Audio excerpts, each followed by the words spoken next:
Beautiful day at the World Cup. Now even a better view in the morning. Gonna training for the tracks and see you there.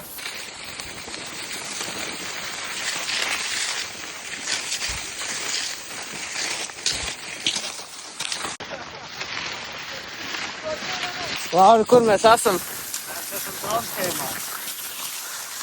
Tīri neslikt laika stāvoklis priekš šī gada. Fantastisks dzīvo bijis tikai tad, kad ir mazs aplis, tikai tā kā maču aplis, ja te vēl var aizslēpot tā projām. Meža tasēm. Super. Kura diena būs tā kā tava? Gaidam Davosu. Gaidam Davosu? Labi. Jau iesildīšanās maču saucie. Cerībā. Tur kur viss sniegā, kur tramplīna lēsēs līdz laiks.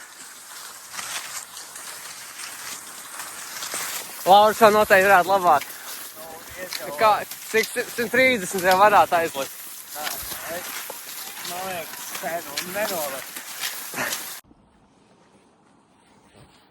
First session done. Quite good.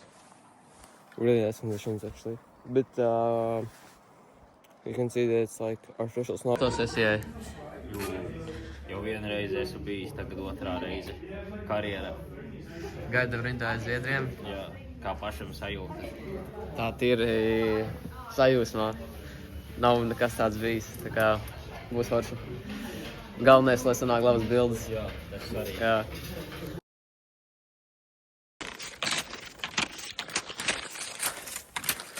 Sacensību diena pienākusi.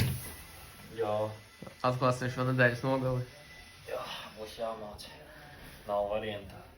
Kāds plāns iztiksies slēpes, iesūdīsies un mauks? Viņam bišķīt jāpagaida, jo mums baigi ilgi, vēlāk būs starts. Tagad tikai 9. Varbūt tā arī būs. Tā kā jā.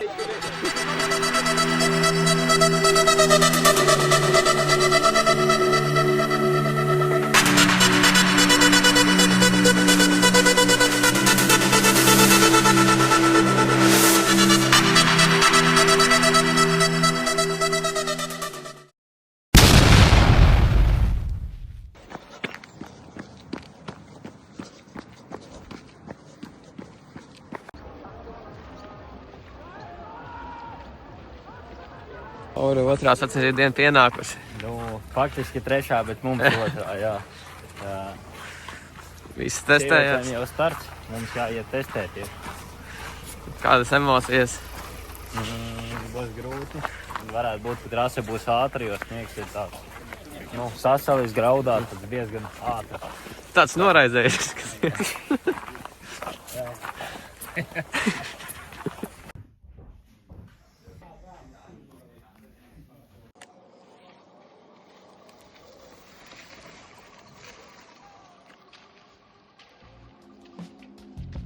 The man was escorted into the prison, but surprisingly, he broke into a smile.